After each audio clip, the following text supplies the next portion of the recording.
Good morning. Welcome back into Wake Up America. So it's been 2 weeks since President Biden visited the southern border, and so far not much to show for it, except even more record-breaking numbers when it comes to migrant encounters at the border. Get this, since October 1st, 863 encounters, and those are just the numbers that we know about. Yeah, to discuss more, let's welcome in senior law enforcement analyst and former acting CBP Commissioner Mark Morgan. Mark, great to have you with us. So border agents have tallied record numbers, breaking 863,000. Yeah. Say the 1,000 part? Yeah. Not just 863. Yeah. Add the 929 to that. This is record breaking. So as Rob mentioned, we have these numbers, but now let's talk about the gotaways. So the CBP reporting a new record, nearly 2,500 gotaways per day, Mark, between October 1st and January 21st. This is unreal.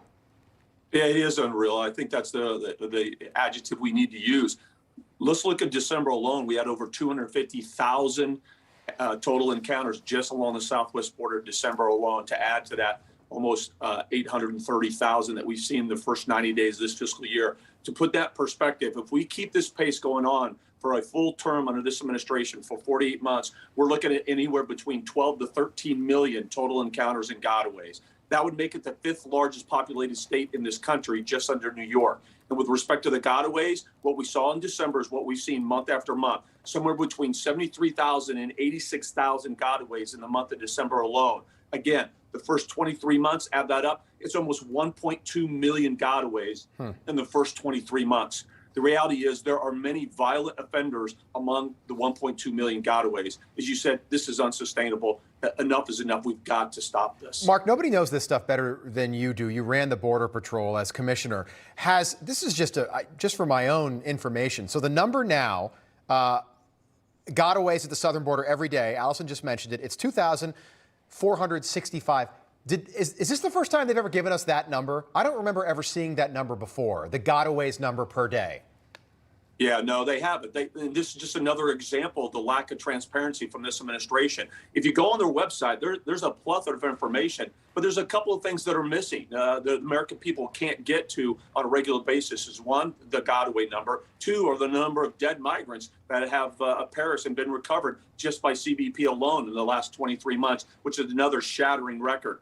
I think this year, last fiscal year, we saw over 800, which was triple what we saw in 2020. So I think it's just another example of lack of transparency, and I think they're getting some pressure, and that's why at least at the end of the month, we're starting to see them release some data because they're feeling the pressure. Yeah, Mark, Kamala Harris says the border is a top priority for the Biden White House after her visit to Arizona, where she did not visit the border.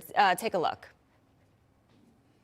Let me say on the border that it is one of our highest priorities to continue to work on making sure that the border is secure and that we also do what is necessary to have a fair and humane system. But, you know, frankly, Congress needs to act, and I can't emphasize that enough. There she is, Mark, pointing the blame, saying it's all Congress's fault.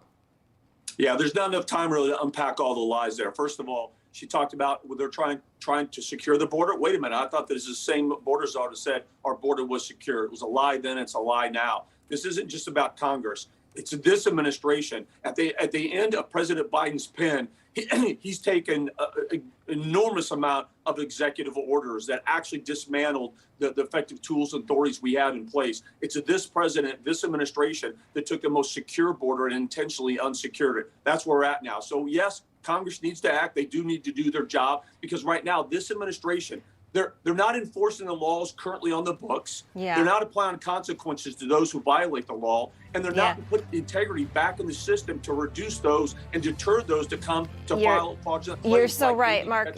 Yeah, you're so right. But they have an app now, so hopefully that will fix things. Mark Morgan, thank you so much. Appreciate it. Good to see you, Mark. You bet. Thanks. Thank you.